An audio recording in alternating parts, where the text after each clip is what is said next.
আরজিকর কাণ্ড নিয়ে প্রতিবাদে চলচ্চিত্র অঙ্গনের প্রত্যেকটি লোক এবং শুধু চলচ্চিত্র অঙ্গন বলে নয়, যে কোনো ফিল্ডের যে কোনো শিল্পী প্রত্যেকে আজকে আম জনতা থেকে শুরু করে ইচ অ্যান্ড এভরিবডি আজকে আরজিকর প্রোটেস্টে তারা সামিল হয়েছে।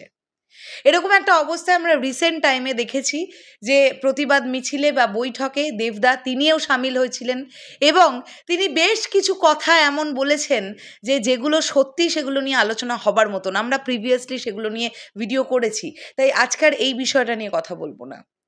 আজকে আমরা কথা বলবো যে কোয়েশ্চেন কিন্তু উঠছে ভাই, এবারে কিন্তু প্রশ্ন উঠছে এবং সেই প্রশ্নে কিন্তু আমরা দেখতে পাচ্ছি যে প্রত্যেকজন নায়ক নায়িকা থেকে শুরু করে প্রত্যেকে, তোমরা আজকে বিশ্বাস করবে, আমি আজকে সকালবেলায় বাড়ি ফেরার সময় শান্তিপুর স্টেশন থেকে নেমে যখন টোটোতে করে বাড়ি ফিরছি, সেই টোটো চালক যে ভদ্রলোক, তিনি লিটারেলি এমন কিছু কথা বললেন না, ওগুলো সব আমজনতার কথা, মানে সাধারণ মানুষের কথা, যারা মানে রোজ খেটে খায়, খেটে খাওয়া মানুষদের কথাগুলো কি বললেন সেটা তো আমি অন ভিডিও বলতে পারবো না, বাট এগুলোই আলোচনা, এগুলো চলছে।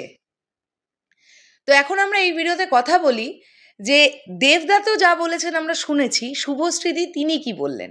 আনন্দবাজারের তরফ থেকে এই খবরটি পাবলিশ করা হয়েছে, আমি আনন্দবাজারকেই অবশ্যই ক্রেডিটটা দেব এবং দেখি তারা কি লিখছেন ভিতরে। রাতারাতি নোটবন্দি সম্ভব, ধর্ষকের কেন রাতারাতি শাস্তি হবে না, দেবের প্রশ্ন, শুভশ্রীরও। শনিবার আর্টিস্ট ফোরামের গণজমায়েত যোগ দিয়ে দেব কেন্দ্রীয় সরকারের কাছে রাতারাতি অভিযুক্তের শাস্তি দাবি করেছিলেন। সোমবার সাংসদ অভিনেতার কথা ভাগ করে নিলেন শুভশ্রীও।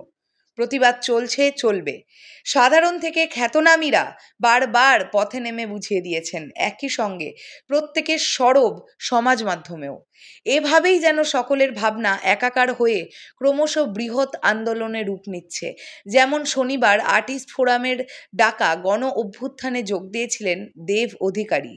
সেদিন তিনি কেন্দ্রের কাছেও ন্যায় বিচার চান, বলেন রাতারাতি নোটবন্দি হতে পারে, রাতারাতি ধর্ষক কেন শাস্তি পাবে না। সোমবার প্রায় একই কথা ইনস্টাগ্রাম স্টোরিতে ভাগ করে নিয়েছেন শুভশ্রী। শুভশ্রীর ইনস্টাগ্রাম স্টোরিতে এর আগে কেন্দ্রীয় কর্মসূচি বেটি বাঁচাও বেটি পড়াও এর কথা উঠে এসেছে। কখনো সমাজে মেয়েদের স্বায়ত্তশাসন প্রতিষ্ঠার বার্তাও দিয়েছেন। সপ্তাহের প্রথম দিন নায়িকা ভাগ করে নিয়েছেন হিন্দিতে লেখা একটি বার্তা, যেখানে বলা হয়েছে রাতারাতি নোটবন্দি হতে পারে, লকডাউনের ঘোষণা হতে পারে, তাহলে রাতারাতি ধর্ষকের কেন ফাঁসি হতে পারে না। এই একই কথা দেব শনিবারেই বলেছিলেন। তার আরও বক্তব্য, অপরাধীর শাস্তি হিসেবে ফাঁসি চান তিনি, না হলে হাজার মিছিল মিটিং সমাবেশ করেও সমাজ থেকে অন্যায় নির্মূল করা সম্ভব হবে না। তাই ফাঁসির বিকল্প অন্য কোনো সাজা তিনি দেখতে পাচ্ছেন না। এই মুহূর্তে দেবের সেই বার্তা ভাইরাল। পাশাপাশি সপ্তাহের শুরুতে শুভশ্রীর বার্তা যেন বুঝিয়ে দিল তিনিও ন্যায় না আসা পর্যন্ত স্বস্তিতে নেই। এছাড়া শহরে থাকার কারণে 14ই অগস্ট রাত থেকে বিভিন্ন প্রতিবাদী কর্মসূচিতে অংশ নিয়েছেন শুভশ্রী। প্রযোজক পরিচালক রাজ চক্রবর্তীকে নিয়েও পথে নেমেছেন।